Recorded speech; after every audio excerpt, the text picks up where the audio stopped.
Auto ಚಾಲಕರ ಸಂಕಷ್ಟಕ್ಕೆ ಆಸರಿಯಾದ action prince Dhruva Sarja ಅಭಿಮಾನಿಗಳು. ರಾಜ್ಯದಲ್ಲಿ ಆಟೋ ಚಾಲಕರ ಸಮಸ್ಯೆ ಕೇಳತೀರದಂತಾಗಿದೆ.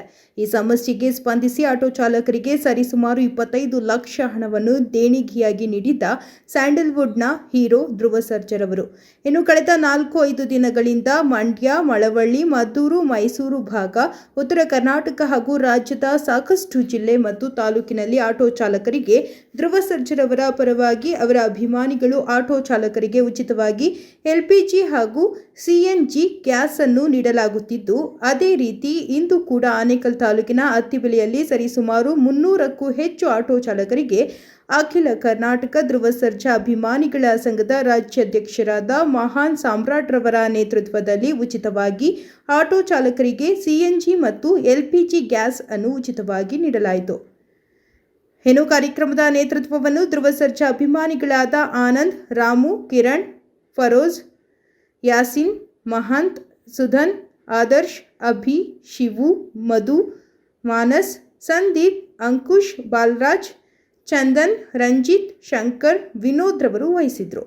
ಇನ್ನು ಈ ಒಂದು ಕಾರ್ಯಕ್ಕೆ ಆಟೋ ಚಾಲಕರ ಸಂಘದ ಅಧ್ಯಕ್ಷರಾದಂತಹ ವಿನೋದ್ ರಾಜ್ ಹಾಗೂ ಮತ್ತೋರ್ವ ಆಟೋ ಚಾಲಕರ ಸಂಘದ ಅಧ್ಯಕ್ಷರಾದಂಥ ವೆಂಕಟಸ್ವಾಮಿ ಪಾಲ್ಗೊಂಡಿದ್ದರು.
ಆಟೋ ಚಾಲಕರಿಗೆ, ಆಕ್ಷನ್ ಪ್ರಿನ್ಸ್ ಧ್ರುವ ಸರ್ಜಾಗೆ, action prince Dhruva Sarja ಅಣ್ಣನ್ಗೆ, action prince Dhruva Sarja ಅಣ್ಣನ್ಗೆ.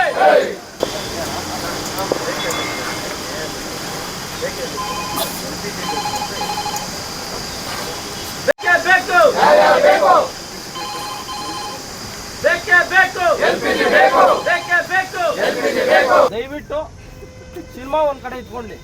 ನಿಮ್ಗೆ ನಿಜವಾಗ್ಲೂ ಏನು ಸಮಸ್ಯೆ ಆಯ್ತಾ ಅದನ್ನ ದಯವಿಟ್ಟು ಮನಸ್ಸು ಬಿಟ್ಟು ಮಾತಾಡಿ. ದಯವಿಟ್ಟು ಚಾಲಕರು ಮತ್ತು ನಮ್ಮ ಇಡೀ ನಮ್ಮ ಆಟೋ ಚಾಲಕರಿಗೆ ಮೊದಲು ವಂದಿಸ್ತೀನಿ. ಬಂಧುಗಳೇ, ಇವತ್ತಿನ ದಿವಸ ನಮ್ಮ ಆಟೋ ಚಾಲಕರ ಕಷ್ಟಗಳು ಮುಗಿಲು ಮುಟ್ಟಿದೆ. ಮೊದಲಿಗೆ ಗ್ಯಾಸ್ LPG ಗ್ಯಾಸ್ ಅನ್ನೋದು ಕಿಲೋಮೀಟ್ರ್ ಗಟ್ಟಲೆ ನಿಂತ್ಕೊಂಡ್ರೂ ಗ್ಯಾಸ್ ಸಿಗ್ತಾಯಿಲ್ಲ. ಬೆಳಗ್ಗೆ ಹೋದರೆ ರಾತ್ರಿ 10 ಗಂಟೆ 11 ಗಂಟೆ 12 ಗಂಟೆ ಆಗ್ತದೆ. ಅದು 12 ಗಂಟೆ ಆದರೂ ಕಾದು ಒಂದು ಸರಿ ಲೈನಲ್ಲಿ ಹೋದರೆ ಲಾಸ್ಟ್ಗೆ ಗ್ಯಾಸ್ ಇಲ್ಲ ಅಂತ ವಾಪಸ್ ಬಂದವರು ಉದಾಹರಣೆಗಳಿದ್ದಾವೆ. ಇನ್ನೊಂದು, ಈಗ ನಮ್ಮ ಧ್ರುವಣ್ಣವರು ಈ LPG ಗ್ಯಾಸು ಈ ಒಂದು ಇದನ್ನು ನೋಡಿ ಅವರು ಆಟೋ ಚಾಲಕರ ಕಷ್ಟಗಳು ಏನು ಅನ್ನೋದು ಒಂದನ್ನು ನೋಡಿ ಅವರಿಗೆ ಯಾವುದೇ ಒಂದು ತೊಂದರೆ ಆಗಬಾರ್ದು ಅಂದ್ಬಿಟ್ಟು ಈ ಒಂದು ಸಹಾಯ ಮಾಡಿ ಅವ್ರ ಗಾಡಿಗಳಿಗೆ ಏನು ಬೇಕೋ ಅದನ್ನು ಗ್ಯಾಸ್ನ ವ್ಯವಸ್ಥೆ ಮಾಡಿ ಎಲ್ಲ ಒಂದು ಆಟೋ ಚಾಲಕರಿಗೆ ಒಂದು ಇದನ್ನು ಮಾಡ್ತಾ ಇರೋವಂಥ ಧ್ರುವಣ್ಣವ್ರಿಗೆ ಮೊದಲಿಗೆ ನಾವು ಆಟೋ ಚಾಲಕರ ಪರವಾಗಿ ನಮ್ಮ ಸಂಘಟನೆ ಪರವಾಗಿ ವಂದಿಸ್ತೀನಿ. ಅದೇ ರೀತಿಯಾಗಿ ಅತ್ತಿಬೆಲೆ ಗ್ರಾಮದಲ್ಲಿ ನಮ್ಮ ಮೋಹನ್ ಅವರು ಆಟೋ ಚಾಲಕರನ್ನು ಗುರುತಿಸಿ ನಮ್ಗೆ ಬೆಳಗ್ಗೆಯಿಂದ ಇಲ್ಲಿ ಕರೆಸಿ ನಮ್ಗೆ ಈ ಒಂದು ಸಹಾಯ ಮಾಡಿ ಎಲ್ಲರಿಗೂ ಆಟೋ ಚಾಲಕರಿಗೆ ಗ್ಯಾಸ್ ಹಾಕಿಸಿ ಅವ್ರಿಗೂ ಸಹ ನಮ್ಮ ಆಟೋ ಚಾಲಕರ ಪರವಾಗಿ ನಮ್ಮ ಸಂಘಟನೆ ಪರವಾಗಿ ವಂದಿಸ್ತೀನಿ. ಅದೇ ರೀತಿ ನಮ್ಮ ರಾಜಕೀಯ ವ್ಯಕ್ತಿಗಳು ಎಲ್ಲ ರಾಜಕೀಯ ವ್ಯಕ್ತಿಗಳು ಯಾವುದೇ ಒಂದು ಆಟೋ ಚಾಲಕರ ಸಹಾಯವನ್ನು ಮಾಡದೆ LPG ಗ್ಯಾಸ್ಗಳಿಗೆ ಇಷ್ಟೊಂದು ತೊಂದರೆ ಮಾಡ್ತಾಯಿದ್ರು ಅವ್ರು ಯಾವುದೇ ಒಂದು ಕಿವಿ ಕೊಡದೇ ಇರೋದೇ IPL ಕ್ರಿಕೆಟ್ಗಳು ಟಿಕೆಟ್ಗಳಾಗ್ಬೋದು, ಇನ್ನೊಂದು ಅವ್ರ ಮೋಜು ಮಸ್ತಿಗಳಾಗ್ಬೋದು ಎಲ್ಲ ಮಾಡಿಕೊಂಡು ಆಟೋ ಚಾಲಕರು ಬೀದಿನಲ್ಲಿದ್ದು ಅವ್ರ ಹೆಂಡತಿ ಮಕ್ಕಳೆಲ್ಲರೂ ಒಂದು ದಿನ ದುಡಿಮೆ ಇಲ್ಲಾಂದರೆ ಅವ್ರಿಗೆ ಯಾವುದೇ ಒಂದು ಊಟ ವ್ಯವಸ್ಥೆ ಇಲ್ಲ, ಬಾಡಿಗೆ ಕಟ್ಟಬೇಕು, ಆಟೋಗಳಿಗೆ ಗ್ಯಾಸ್ಗಳಾಗಬೇಕು, ಮಕ್ಕಳ ಫೀಸ್ಗಳು ಕಟ್ಟಬೇಕು. ಅದರಲ್ಲಿ ಈಗ ಸ್ಕೂಲ್ ಫೀಸ್ಗಳೆಲ್ಲ ಸ್ಟಾರ್ಟ್ ಆಗೈತೆ. ಎಲ್ಲ ಮಾಡೋದಕ್ಕೂ ಅವ್ರು ತುಂಬ ಕಷ್ಟ ಆಗಿದೆ. ಅಂಥ ಒಂದು ಇದರಲ್ಲಿ ಈ ಥರ ಸಹಾಯ ಮಾಡಿ ನಮ್ಮನ್ನು ಒಂದು ಇದಕ್ಕೆ ಮಾಡಿದಂಥ ಧ್ರುವಣ್ಣವ್ರಿಗೆ ನಾವು ಉತ್ಪೂರ್ವಕವಾದ ವಂದನೆಗಳು. ರಾಜ್ಯದಲ್ಲಿ ಆಟೋಗಳಿಗೆ LPG ಕೊರತೆ ತುಂಬ ಇದೆ. ಈ ಕಷ್ಟ ಸಮಯದಲ್ಲಿ ಧ್ರುವ ಸರ್ಜಾ ಅಣ್ಣವರು ತುಂಬ ಸ್ಪಂದಿಸಿದ್ದಾರೆ ಆಟೋ ಚಾಲಕರ ಬಗ್ಗೆ. ಒಂದಿನ ನಮ್ಮ ಮಹಾನಣ್ಣು ಬಂದು ಆಟೋಗಳು ಗ್ಯಾಸ್ ಹಾಕ್ಸ್ತಾ ಇದ್ದಾರೆ. ಇವತ್ತು ಏನಂದರೆ ಧ್ರುವ ಸರ್ಜಾ ಅಣ್ಣಯಿಂದ ನಮಗೊಂದು ಸ್ವಲ್ಪ ಹೆಲ್ಪ್ ಆಗಿದೆ. ಇದೇ ಇದರಿಂದ ಮುಂದುವರೆದು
ಧ್ರುವ ಸರ್ಜಾ ಅಣ್ಣವರು ನಮಗೆ ಗ್ಯಾಸ್ ಒಳ್ಳೆ ಟೈಮ್ಗೆ ಕೊಟ್ಟಿದ್ದಾರೆ. ಈಗ ಗ್ಯಾಸಿಂದ ತುಂಬ ಸಮಸ್ಯೆ ಆಗಿಬಿಟ್ಟಿದೆ. ಯಾಕಂದರೆ ಈಗ ಸ್ಕೂಲ್ ಮಕ್ಕಳಿಗೆ ಫೀಸ್ ಆಗಲಿ, ಲೋನ್ಗಳಾಗಲಿ, ಆಟೋ ಡ್ಯೂಗಳಿಗಾಗಲಿ ಎಲ್ಲ ಥರದಲ್ಲಿ ತೊಂದರೆ ಆಗಿಬಿಟ್ಟಿದೆ ನಮಗೆ. ಈ ಗ್ಯಾಸ್ ಇಲ್ಲ ಅಂದರೆ ನಮ್ಗೆ ಜೀವನನೇ ಇಲ್ಲ. ನಿಜವಾಗೂ ನಮಗೆ ಬೇರೆ ಕೆಲಸಕ್ಕೆ ಹೋಗೋಕ್ಕಾಗೋದಿಲ್ಲ, ಏನಿಲ್ಲ. ಈ ಕೆಲಸ ಬಿಟ್ಟರೆ ನಮ್ಗೆ ಬೇರೆಯವ್ರ ಕೈ ಕೆಲಸ ಮಾಡೋಕ್ಕೂ ಆಗೋಲ್ಲ. ಯಾಕಂದರೆ ನಾವು ಓದ್ದಿರೋ ಈ ಕೆಲಸಕ್ಕೆ ಬಂದಿದ್ದೀವಿ. ಯಾವುದೋ ಒಳ್ಳೆ ಕೆಲಸ ಒಂದು ಸಿಕ್ಕಿದೆ, ಅದಕ್ಕೋಸ್ಕರ ದಯವಿಟ್ಟು ಗ್ಯಾಸ್ಗೊಂದು ಇದಾಗೋ ಥರ ಸ್ವಲ್ಪ ಬೇಗ ಕ್ಲಿಯರ್ ಮಾಡಿಕೊಡ್ಬೇಕು. ಧ್ರುವ ಸರ್ಜಾ ಸರ್ ಅವರಿಗೆ ತುಂಬ ಥ್ಯಾಂಕ್ಸ್ ಹೇಳ್ತೀವಿ. ಯಾಕಂದರೆ ನಾವು ಗ್ಯಾಸ್ ಇಲ್ದಿರ LPG ಇಲ್ದಿರ ತುಂಬ ಕಷ್ಟಪಡ್ತಾ ಇದ್ದೀವಿ. ಬಾಡಿಗೆಗಳು ಕೂಡ ಯಾರಿಗೂ ಸಿಗ್ತಾ ಇಲ್ಲ. ಅವ್ರಿಗೆ ಥ್ಯಾಂಕ್ಸ್ ಹೇಳೋದು. EMI ಕಟ್ಟಲಿಕ್ಕೆ ಎಲ್ಲದಕ್ಕೂ ತುಂಬ ಸಫರ್ ಆಗ್ತಾಯಿದೆ ಎಲ್ಲರಿಗೂ. ಬೇಗ ಇದರಿಂದ ಮುಕ್ತಿ ಕೊಡಿಸ್ರಿ ನಮಗೆ. ಎಲ್ರಿಗೂ ಮೊದಲನೇದಾಗಿ ನಮಸ್ಕಾರ. ಏನಕ್ಕೆ ಧ್ರುವಣ್ಣನ ಜನ ಇಷ್ಟಪಡ್ತಾರೆ, ಏನಕ್ಕೆ ಧ್ರುವಣ್ಣವರು ಜನಗಳಿಗೆ, ಅದರಲ್ಲೂ ಬಹುಮುಖ್ಯವಾಗಿ ಮಧ್ಯಮ ವರ್ಗದ ಜನಕ್ಕೆ ಧ್ರುವಣ್ಣವರು ಏನಕ್ಕೆ ತುಂಬ ಹತ್ರ ಆಗ್ತಾಯಿದ್ದಾರೆ? ಹತ್ರ ಅಂತ ಹೇಳಿದ್ರೆ ಸಾಕಷ್ಟು ಜನ ಸಿನಿಮಾಗಳು ಹಿಟ್ ಕೊಡ್ಬೋದು, ಫ್ಲಾಪ್ ಕೊಡ್ಬೋದು. ಧ್ರುವಣ್ಣನೂ ಅಷ್ಟೇ, ಹಿಟ್ಟು ಕೊಡ್ಬೋದು, ಫ್ಲಾಪು ಕೊಡ್ಬೋದು. ಆದರೆ ಜನರ ಮನಸ್ಸಲ್ಲಿ ಯಾವತ್ತೂ ಹಿಟ್ಟಾಗೇ ಉಳಿಯುವಂಥ ವ್ಯಕ್ತಿ ಧ್ರುವಣ್ಣವರು. ಅದಕ್ಕೆ ಉದಾಹರಣೆ, ಇವತ್ತು ಇಡೀ ಭಾರತ ದೇಶದಲ್ಲಿ ಎಲ್ಲ ಕಡೆಯೂ ಕೂಡ ಇವತ್ತು ಆಟೋ ಚಾಲಕರಿಗೆ ಸಾಕಷ್ಟು ಸಮಸ್ಯೆಗಳು ಉಂಟಾಗಿದೆ. ಕೋವಿಡ್ ಟೈಮಲ್ಲಿ ಎಂಥ ಕೆಟ್ಟ ಪರಿಸ್ಥಿತಿ ಇತ್ತು. ಇವತ್ತು ನಮ್ಮ ಆಟೋ ಚಾಲಕರು, ನಮ್ಮ ಅಣ್ಣ ತಮ್ಮಂದರು, ನಮ್ಮ ವಿನೋದಣ್ಣವರು, ಅವರು ನಮ್ಮ ಆಟೋ ಚಾಲಕ ಸಂಘದ ಅಧ್ಯಕ್ಷರು, ನಮ್ಮ ವೆಂಕಟೇಶ್ ಅಣ್ಣ, ಇವರು ಏನೇ ಒಂದು ಕನ್ನಡದ ವಿಚಾರ ಆಗಿರಲಿ, ಕನ್ನಡದ ಭಾಷೆಯ ವಿಚಾರ ಆಗಿರಲಿ, ಗಡಿ ವಿಚಾರ ಆಗಿರಲಿ, ಕಾವೇರಿ ಹೋರಾಟ ಆಗಿರಲಿ, ಮಹದಾಯಿ ಹೋರಾಟ ಆಗಿರಲಿ, ಕನ್ನಡ ರಾಜ್ಯೋತ್ಸವ ಆಗಿರಲಿ, ಇನ್ನು ನಮ್ಮ ಕನ್ನಡ ಚಲನಚಿತ್ರರಂಗದ ಯಾವುದೇ ಒಬ್ಬರ ಕಲಾವಿದರ ಸಮಸ್ಯೆ ಆದಾಗ ನಮ್ಮ ಆಟೋ ಚಾಲಕರು ಅದ್ರ ಪರವಾಗಿ ಧ್ವನಿ ಎತ್ತುತ್ತಾರೆ. ಒಬ್ಬ ಹೀರೋನ ಹುಟ್ಟಾಕುವಂಥವ್ರು ನಮ್ಮ ಕ್ಯಾಬ್ ಡ್ರೈವರ್ಗಳು, ಆಟೋ ಡ್ರೈವರ್ಗಳು, ನಮ್ಮ ಡ್ರೈವಿಂಗ್ ಡಿಪಾರ್ಟ್ಮೆಂಟವರು. ಇವತ್ತು ಎಷ್ಟೋ ಜನ ಹೀರೋಗಳಾಗೋದು ಯಾವ ರೀತಿಯಪ್ಪ ಅಂತ ಹೇಳಿದ್ರೆ, ನಮ್ಮ ಮಧ್ಯಮ ವರ್ಗದ ಜನಗಳು ಅಲ್ಲಿ ಬಂದು ಮಿನಿಸ್ಟ್ರ್ ಮಕ್ಕಳು, MLA ಮಕ್ಕಳು, MLCಗಳ ಮಕ್ಕಳು, ಉದ್ಯಮಿಗಳ ಮಕ್ಕಳು ಬಂದು ಸಿನಿಮಾ ಸ್ಟಾರ್ಗಳನ್ನ ಸ್ಟಾರ್ ಮಾಡೋಲ್ಲ. ಇವತ್ತು ಯಾರೋ ಹೀರೋಯಿನ್ಗಳು ಆಗಿದ್ರೆ ಅದಕ್ಕೆ ಕಾರಣ ನಮ್ಮಂಥ ಮಿಡ್ಲ್ ಕ್ಲಾಸ್ ಜನ. ಇವತ್ತು ಆ ಒಂದು ವರ್ಗದ ಜನ, ನಮ್ಮ ಆಟೋ ಚಾಲಕರಿಗೆ ಇಷ್ಟು ಸಮಸ್ಯೆ ಆಗಿದೆ. ಕನಿಷ್ಠ ಯಾರೂ ಕೂಡ ಅದ್ರ ಪರವಾಗಿ ಮಾತಾಡ್ತಾ ಇಲ್ಲ, ಯಾರೂ ಕೂಡ ಅದ್ರ ಪರವಾಗಿ ಧ್ವನಿ ಎತ್ತುತ್ತಾ ಇಲ್ಲ. ನಮ್ಮಿಂದ ಆಯ್ಕೆಯಾಗಿ ವಿಧಾನಸೌಧ ಮೆಟ್ಲತ್ತುವಂಥ ಒಂದಷ್ಟು ರಾಜಕಾರಣಿಗಳು ಕೂಡ ನಮ್ಮ ಆಟೋ ಚಾಲಕರಿಗೆ ಯಾವುದೇ ರೀತಿಯಾದಂಥ ಅವ್ರ ಸಮಸ್ಯೆಗಳಿಗೆ ಪರಿಹಾರ ಕೊಡ್ತಾ ಇಲ್ಲ. ಒಂದಷ್ಟು ಜನ ಬಂದು IPL ನೋಡೋವಂಥ ಇದರಲ್ಲಿ ಬ್ಯುಸಿ ಆಗಿಬಿಟ್ಟವ್ರೆ. ನಮ್ಗೆ ಟಿಕೆಟ್ಗಳು ಸಿಗ್ತಾ ಇಲ್ಲ ಅಂತ ಒಂದಷ್ಟು ಜನ ಮಾತಾಡ್ತಾರೆ. ಅವ್ರಿಗೆಲ್ಲ ನಾಚಿಕೆ ಆಗಬೇಕು. ನಾನು ಈ ಸಮಯದಲ್ಲಿ ಹೇಳೋದೇನಪ್ಪ ಅಂತ ಹೇಳಿದ್ರೆ, ನಮ್ಮ ಆಟೋ ಚಾಲಕರು ಇವರೆಲ್ಲ ಏನಿದ್ದಾರೆ, ಇವತ್ತು ಇವರಿಗೆ ಸಾಕಷ್ಟು ಸಮಸ್ಯೆ ಆಗಿದೆ. ಎಷ್ಟೋ ಜನ ಬಾಡಿಗೆ ಆಟೋ ಓಡಿಸೋರು ಇದ್ದಾರೆ. ಇವತ್ತು ದಿನಕ್ಕೆ 300-400 ಆಟೋ ಬಾಡಿಗೆ ಕಟ್ಬಿಟ್ಟು ಜೀವನ ನಡೆಸೋರಿದ್ದಾರೆ. ತಿಂಗಳಿಗೆ ಆಟೋ ಬಾಡಿಗೆ ಕಟ್ಕೊಂಡು, ಮಕ್ಕಳು ಫೀಸ್ ಕಟ್ಕೊಂಡು, ಕಾಲೇಜ್ ಫೀಸ್ ಕಟ್ಕೊಂಡು, ವಯಸ್ಸಾಗಿ ತಂದೆ ತಾಯಿಗಳು ನೋಡಿಕೊಂಡು, ಅಕ್ಕ ತಂಗಿರ ಮನೇಲಿ ಮದುವೆ ಮಾಡಬೇಕು, ಹೆಂಡತಿ ಮಕ್ಕಳು ನೋಡಿಕೊಂಡು ಒಬ್ಬ ಆಟೋ ಚಾಲಕ ಹೆಂಗೆ ಜೀವನ ನಡ್ಸೋಕ್ಕಾಗ್ತೈತೆ? ಇವತ್ತು ಎಲ್ಲೋ ಒಂದು ಕಡೆ ಆಟೋ ಚಾಲಕರಿಗೆ ಗ್ಯಾಸ್ ಸಿಗ್ತಾಯಿಲ್ಲ. ಒಂದೊಂದು ಕಡೆ ಎಕ್ಸ್ಟ್ರಾಗಳು ಕೊಟ್ಟು, ದುಡ್ಡು ಕೊಟ್ಟು ಆಟೋ ಚಾಲಕರು ಆಟೋ ಓಡಿಸ್ತವ್ರೆ. ಇವತ್ತು ಆಟೋ ಚಾಲಕರು ಏನು ಕಳ್ರ? ಅವರು ಲೂಟಿಕೋರ್ರ? ಇಲ್ಲ ಏನು ದೇಶದ್ರೋಹಿಗಳು? ಅವ್ರು ಏನು ತಪ್ಪು ಮಾಡಿದಾರಂತ ಅವ್ರಿಗಿಂತ ಶಿಕ್ಷೆ ಕೊಡ್ತಾ ಇದ್ದಾರಾ? ಎಷ್ಟೋ ಜನ ಪಾಪ ಎಷ್ಟು ಮಧ್ಯರಾತ್ರಿಗಳಲ್ಲಿ ಆಟೋಗಳನ್ನು ನಿಲ್ಲಿಸ್ಕೊಂಡು ಇವತ್ತು ಬಾಡಿಗೆ ಹೊಡಿತವ್ರೆ. ಬೆಳಗಿನ ಜಾವ ಬಂದು ಹೊಡಿತವ್ರೆ. 3 ದಿನ 4 ದಿನ ಹೊಟ್ಟೆಗೆ ಬಟ್ಟೆ ಕಟ್ಕೊಂಡು ಇವತ್ತು ಆಟೋ ಓಡಿಸ್ತವ್ರೆ. ಕಣ್ಣು ಕಾಣಿಸ್ತಾ ಇಲ್ವಾ? ಒಂದಷ್ಟು ಜನ ರಾಜಕಾರಣಿಗಳೇನು ಸತ್ತೋಗಿದ್ದೀರಾ?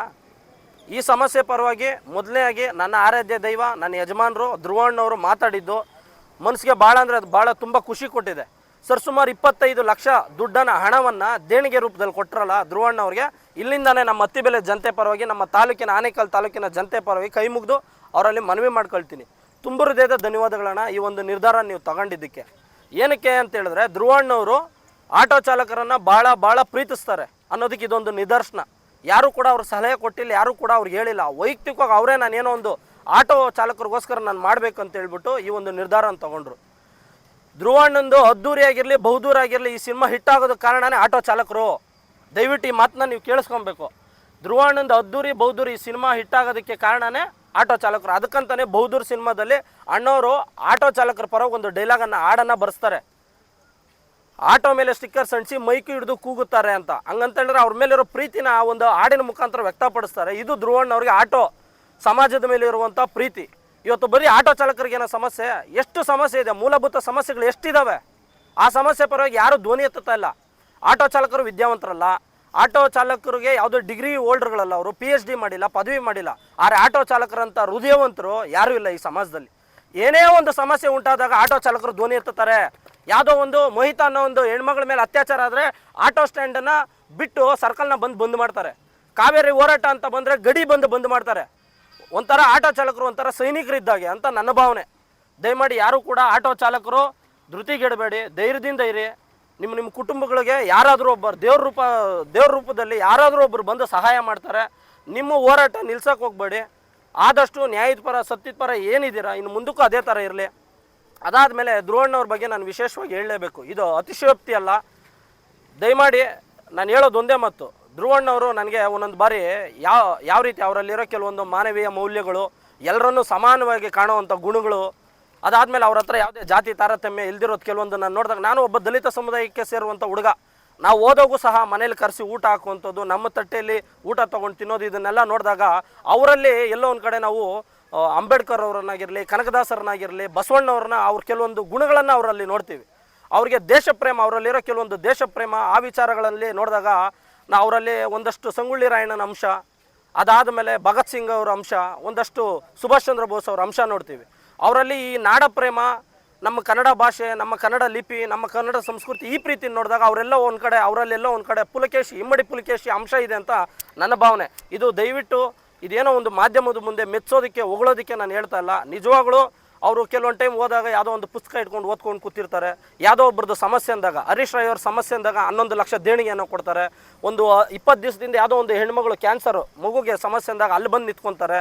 ಇವತ್ತು ಆಟೋ ಚಾಲಕರ ಸಮಸ್ಯೆ ಅಂದಾಗ ಈ ಥರ ಎಷ್ಟೋ ಸಮಸ್ಯೆಗಳಿಗೆ ಅವರು ಧ್ವನಿಯಾಗಿ ನಿಲ್ತಾ ಇದ್ದಾರೆ. ಅದಾದಮೇಲೆ ಇವತ್ತು ಆಟೋ ಚಾಲಕರು ಏನವ್ರು ಆಟೋ ಮೇಲೆ ಸ್ಟಿಕ್ಕರ್ಸ್ ಅಂಟಿಸಿ ಹೀರೋಗಳನ್ನ ಹೀರೋ ಥರ ಇವತ್ತು ಬೆಳ್ಳಿ ಪರದೆ ಮೇಲೆ ಕಾಣಿಸ್ತಾ ಇದ್ದಾರೆ, ರಾರಾಜಿಸ್ತಾ ಇದ್ದಾರೆ. ಇವತ್ತು ಅವ್ರು ನಮ್ದಂಥ ಕಲಾವಿದರು ಇವತ್ತು ಯಾರೂ ಕೈ ಬಿಟ್ಟಿಲ್ಲ. ಇವತ್ತು ಧ್ರುವಣ್ಣವರು ನಿಮ್ಮ ಪರವಾಗಿದ್ದಾರೆ. ದಯವಿಟ್ಟು ಇನ್ಮೇಲೆ ಏನೇ ಸಮಸ್ಯೆ ಇದ್ರೂ ನಾವಿರ್ತೀರಿ. ಅಖಿಲ ಕರ್ನಾಟಕ ಧ್ರುವ ಸರ್ಜಾ ಅಭಿಮಾನಿಗಳ ಸಂಘ ನಿಮ್ಮ ಪರವಾಗಿರ್ತೈತೆ. ಅದಾದಮೇಲೆ ಇದೇ 30ನೇ ತಾರೀಕು ಆಟೋ ಚಾಲಕರಿಗೆ ಈ ಸಮಸ್ಯೆನ ಗಮನದಲ್ಲಿ ಇಟ್ಕೊಂಡು ಮುಂಚಿತವಾಗೇ ನಾವು ಈ ಥರ ಆಗುತ್ತೆ ಅಂತ ನಮಗೂ ಎಲ್ಲೂ ಒಂದು ಕಡೆ ಅರಿವಿರಲಿಲ್ಲ. ಆದರೆ ಭಗವಂತ ನಮ್ಮ ಕೈಯಲ್ಲಿ ಏನೇನು ಕೆಲಸ ಮಾಡಿಸ್ತಾನೆ ಅಂತಂದರೆ, ಉಚಿತವಾಗಿ ಇಡೀ ಭಾರತ ಚಿತ್ರರಂಗದ ಇತಿಹಾಸದ ಮೊದಲನೇಗೆ ಪ್ರಪ್ರಥಮ ಬಾರಿಗೆ 10 ಆಟೋಗಳನ್ನು ಉಚಿತವಾಗಿ ಆಟೋ ಚಾಲಕರಿಗೆ ಕೊಡ್ತಾ ಇದ್ದೀರಣ್ಣ. ದಯವಿಟ್ಟು ಆ ದಾನಿಗಳು ಅವರು ಪಡ್ಕೊಳ್ಳೋಂಥವ್ರು ಅವತ್ತು ಬಂದು ನಿಮ್ಮ ಆಟೋಗಳನ್ನು ಅವತ್ತು ನೀವು ತೊಗೊಬೋದು. ಈ ಮಾತನ್ನು ಹೇಳಿ ನನ್ನ ಮಾತನ್ನ ಮುಗಿಸ್ತಾ ಇದ್ದೀನಿ. ಕೊನೆಯದಾಗ ಒಂದೇ ಹೇಳೋದು, ದೇಹ ಮಣಿಗೆ ಉಸಿರು ಧ್ರುವಣ್ಣನಿಗೆ. ಜೈ ಧ್ರುವಣ್ಣ, ಜೈ ಧ್ರುವಣ್ಣ, ಜೈ ಧ್ರುವಣ್ಣ. ನಮಸ್ತೆ, ನಾನು ಒಂದು ಮಹಿಳಾ ಬಡ ಆಟೋ ಚಾಲಕಿನೇ. ಸೊ ಇವಾಗ LPGದು ಏನು ಗ್ಯಾಸ್ದು ಏನು ಪ್ರಾಬ್ಲಮ್ ಆಗ್ತಾ ಇದೆ ಅನ್ನೋದು ಇಡೀ ಜಗತ್ತಲ್ಲಿ ಎಲ್ಲರಿಗೂ ಗೊತ್ತಿದೆ. ಸೊ ನಮ್ಮ ಆಟೋ ಡ್ರೈವರ್ಗಳು ಹೊಟ್ಟೆ ಮೇಲೆ ಈ ಸರ್ಕಾರ ಯಾವ ಥರ ಈ ಥರ ತೊಂದರೆ ಕೊಡ್ತಾ ಇದೆ ಅಂತ ಇವರು ಫಿಲಮ್ ಆ್ಯಕ್ಟರ್ಸ್ ಧ್ರುವ ಸರ್ಜಾ ಅವರೇ ಮನವಿ ಮಾಡ್ಕೊಂಡಿದ್ದಾರೆ ಕೇಂದ್ರ ಸರ್ಕಾರಕ್ಕೆ ಮತ್ತು ರಾಜ್ಯ ಸರ್ಕಾರಕ್ಕೆ. ಸೊ ಏನೇ ಇದಾದರೂ ಕೂಡ ನಮ್ಮ ಆಟೋ ಡ್ರೈವರ್ಗಳಿಗೆ ಕಷ್ಟಕ್ಕೆ ಪರಿಹಾರ ನೀಡೋದಕ್ಕೆ ಅಂತ ಮುಂದಾಗಿದ್ದಾರೆ. ಧ್ರುವ ಸರ್ಜಾ ಅವರು ಒಬ್ಬರು ಮುಂದಾಗಿದ್ದಕ್ಕೆ ಎಷ್ಟೋ ಜನ ಹೀರೋಗಳು ಬರ್ತಾ ಇದ್ದಾರೆ. ಸೊ ಮೊನ್ನೆಯಿಂದ ಇವರು ಧ್ರುವ ಸರ್ಜಾ ಅವರು 25 ಲಕ್ಷ ನಮ್ಮ LPG ಆಟೋ ಡ್ರೈವರ್ಗಳಿಗೆ ಗ್ಯಾಸ್ ಹಾಕಿಸ್ಕೊಳೋದಕ್ಕೆ ಅಂತ ಏನೊಂದು ಸಹಾಯ ಮಾಡಿದ್ರು. ಮೊನ್ನೆ ರಚಿತಾರಾಮ್ ಅವರು ಸಹ ಅದೇ ಥರನೂ ಸಹಾಯ ಮಾಡಿದ್ದಾರೆ. ಸುಮಾರು ಜನ ಹೀರೋಗಳು ನಮ್ಮ ಆಟೋ ಡ್ರೈವರ್ಗಳಿಂದನೇ ಅವರು ಒಂದು ಕಟ್ಟೋಟೆ ಆಗಲಿ, ಅವರು ಒಂದು ಬೆಳವಣಿಗೆ ಆಗಲಿ ನಮ್ಮ ಆಟೋ ಡ್ರೈವರ್ಗಳಿಂದನೇ ನಡೀತಾ ಇರೋದು. ಇದರಿಂದ ನಮ್ಮ ಆಟೋ ಡ್ರೈವರ್ಗಳ ಕಷ್ಟಕ್ಕೆ ನಮ್ಮ ಹೀರೋಗಳು ಸಹ ಮುಂದಾದರೆ ತುಂಬ ಖುಷಿಯಾಗುತ್ತೆ ನಮ್ಮ ಆಟೋ ಡ್ರೈವರ್ಗಳಿಗೆ. ಯಾಕಂದರೆ ನಾವು ಬೆಳೆಸೋರು ನೀವೇ ಹೇಳಿದ್ದೀರ, ಎಷ್ಟೋ ಜನ ಹೀರೋಗಳು ಬೆಳೆಸೋರು ನೀವೇ, ನಮ್ಮನ್ನು ಅಳಿಸೋರು ನೀವೇ ಅಂತ. ಎಷ್ಟೋ ಜನ ಆಟೋ ಡ್ರೈವರ್ಗಳು ನಿಮ್ಮನ್ನು ನಾವು ಹಿಂದ್ಗಡೆ ಫೋಟೋ ಹಾಕ್ಕೊಂಡೇ ಆಗಲಿ, ಮುಂದ್ಗಡೆ ಫೋಟೋ ಹಾಕ್ಕೊಂಡೇ ಆಗಲಿ ನಿಮ್ಮನ್ನು ಬೆಳೆಸ್ತಾ ಇದ್ದೀವಿ. ನಮ್ಮೆಲ್ಲ ಆಟೋ ಡ್ರೈವರ್ಗಳಿಗೆ LPG ಸಮಸ್ಯೆ ಅಂತಲ್ಲ, ಮುಂದಿನ ಭಾಗದಲ್ಲಿ CNGನೂ ಸಮಸ್ಯೆ ಆಗಬಹುದು. ನಾವು ಎಷ್ಟೋ ಹೆಣ್ಮಕ್ಳು ಸಹ CNGನೂ ಓಡಿಸ್ತಾ ಇದ್ದೀವಿ. ಮುಂದಿನ ಭಾಗದಲ್ಲಿ ಇದೇ ಥರ ಸಮಸ್ಯೆ ಆದಾಗ ತುಂಬ ತೊಂದರೆ ಆಗುತ್ತೆ. ನಾವು ಮನೆ ಬಾಡಿಗೆ ಕಟ್ಟೋಕ್ಕಾಗಲ್ಲ, ಮಕ್ಕಳು ವಿದ್ಯಾಭ್ಯಾಸಕ್ಕಾಗಲ್ಲ. ಇವಾಗೇನೋ ರಜೆ ಐತೆ, ನೆಕ್ಸ್ಟ್ ಸ್ಟಾರ್ಟ್ ಆಗ್ತಾ ಇದೆ. ಎಲ್ಲನೂ ತುಂಬ ತೊಂದರೆ ಆದರೆ ಏನು ಡ್ರೈವರ್ಗಳು ಉಳ್ವೇ ಇರಲ್ಲ, ಎಲ್ಲ ಹಾಳಾಗೋಗುತ್ತೆ. ದಯವಿಟ್ಟು ಹೇಳ್ತಾ ಇದ್ದೀನಿ, ಎಲ್ಲರೂ ಸಹ ನಮ್ಮ ಧ್ರುವ ಸರ್ಜಾ ಅವರು ಯಾವ ಥರ ಬಂದು ಹೆಲ್ಪ್ ಮಾಡಿದಾರೋ ಅದೇ ರೀತಿ ಎಲ್ಲರೂ ಸಹ ನಮ್ಮ ಆಟೋ ಚಾಲಕರಿಗೆ ನೆರವಾದರೆ ತುಂಬ ಒಳ್ಳೆಯದಾಗುತ್ತೆ. ಎಲ್ಲರಿಗೂ ಧನ್ಯವಾದಗಳು. Thank you sir. ಇವತ್ತು ಆಟೋದವ್ರಿಗೆ ಗ್ಯಾಸ್ ಸಮಸ್ಯೆ ಆಗಿದೆ. ಯಾರೂ ಕಷ್ಟ ಅಂದಿದ್ದು ಯಾರೂ ಆಗಿಲ್ಲ. ಧ್ರುವ ಸರ್ಜಾ ಸಾರಿಂದ ಒಂದು 25 ಲಕ್ಷದಿಂದ ಆಟೋವ್ರಿಗೆ ಸ್ವಲ್ಪ ಸಹಾಯ ಆಗುತ್ತಿದೆ. ಅದರಿಂದ ಯಾರೂ ಬಂದಿಲ್ಲ. ಸಮಸ್ಯೆ ತುಂಬ ಆಗಿತ್ತು. ಆಟೋದವ್ರಿಗೆ ಧ್ರುವ ಸರ್ಜಾ ಸಾರಿಂದ ಸ್ವಲ್ಪ ಗ್ಯಾಸ್ಗೆ ಅದು ಇದು ಸಮಸ್ಯೆಯಿಂದ ಸ್ವಲ್ಪ ಪರಿಹಾರ ಆಗಿದೆ. ಹತ್ತಿ ಬೆಲೆಯಿಂದ ಎಲ್ಲ ನಮ್ಮ ಆಟೋ ಸಂಘಟನೆಯಿಂದ ಎಲ್ಲರೂ ಸೇರಿದ್ದೀರಿ. ನಮ್ಮ ಧ್ರುವ ಸರ್ಜಾ ಸಾರ್ ಅವ್ರಿಗೆ ತುಂಬ ಒಳ್ಳೆಯದಾಗಲಿ ಅಂತ ಧನ್ಯವಾದ ಕೇಳುತ್ತೆ. ಇವತ್ತಿನ ದಿನ ಆಟೋ ಓಡಿಸೋ ಅಂಥ ಎಲ್ಲ ಚಾಲಕರಿಗೆ ಹಾಗೂ ನಮ್ಮ ಕ್ಯಾಬ್ ಡ್ರೈವರ್ಸ್ಗಳಿಗೆ ತುಂಬ ತೊಂದರೆ ಆಗ್ತಾಯಿತ್ತು LPG ಗ್ಯಾಸಿಂದ. ನಮ್ಮ ಕೈ ಹಿಡಿದು ಬಂದವರು ನಮ್ಮ ಧ್ರುವಣ್ಣವರು. ನಾವು ನಿಮಗೆ ಇದ್ದೀವಿ ಅಂತ ಒಂದು ಸಾಥ್ ಕೊಟ್ಟರು. 25 ಲಕ್ಷ ಇದು ಮಾಡಿ ಎಲ್ಲ ಡ್ರೈವರ್ಸ್ಗಳಿಗೆ, ಒಬ್ಬರು ಸಾಹುಕಾರ ಇರ್ಬೋದು, ಒಬ್ಬರು ಬಡವರು ಇರ್ಬೋದು. ಆದರೆ ಯಾವುದೇ ಒಂದು ಕಷ್ಟ ಅಂತ ಬಂದರೆ ಮುಂದೆ ನಿಂತ್ಕೊಳೋರು ನಮ್ಮ ಆಟೋ ಚಾಲಕರು. ಅಂಥವ್ರಿಗೆ ಕೈ ಹಿಡಿದು ಬಂದವರು ನಮ್ಮ ಧ್ರುವಣ್ಣವರು. ಅವ್ರಿಗೆ ಯಾವತ್ತೂ ಒಳ್ಳೇದಾಗಲಿ ಅಂತ ನಮ್ಮ ಆಟೋ ಚಾಲಕರ ಪರವಾಗಿ 2 ಮಾತು ಹೇಳೋಕ್ಕೆ ಇಷ್ಟಪಡ್ತೀನಿ. ಜೈ ಧ್ರುವ ಬಾಸ್. ಹತ್ತಿ ಬೆಲೆ ಇಮ್ರಾನ್ ಮಾತಾಡ್ತೀನಿ. ಧ್ರುವ ಅಣ್ಣ ನಮ್ಗೆ ಹೆಲ್ಪ್ ಮಾಡೋರೆ. ನಮ್ಗೆ ತುಂಬ ಒಳ್ಳೇದಾಯಿತು. ನಾವು ಕ್ಯೂನಾಗ ನಿಂತ್ಕೊಬೇಕಾಗಿತ್ತು. ಬೆಳಗ್ಗೆ 6 ಗಂಟೆಗೆ ಬಂದರೆ 12:30 1 ಗಂಟೆ ಆಗಿತ್ತು ಗ್ಯಾಸ್ ಹಾಕ್ಸ್ಬೇಕು. ತುಂಬ ಒಳ್ಳೇದು ಮಾಡೋರು, ನಮ್ಗೆ ಹೆಲ್ಪ್ ಮಾಡೋರೆ. ನಮ್ಗೆ ಹೆಲ್ಪು ದುವರ್ನ ಸರ್ ಕಡೆಯಿಂದ ನಮ್ಗೆ ಆಟೋನು ಸಿಗ್ತೈತೆ. ಚೆನ್ನಾಗ ಇದು ಧನ್ಯವಾದಗಳು. ನಮ್ಗೆ ದುವರ್ನ ಪ್ರೀತಿ ನಮ್ಗೆ ಸ್ವಲ್ಪ ಇದು ಇರಲಿ. ನಮ್ಮ ಹೆಸರು ಇಮ್ರಾನ್.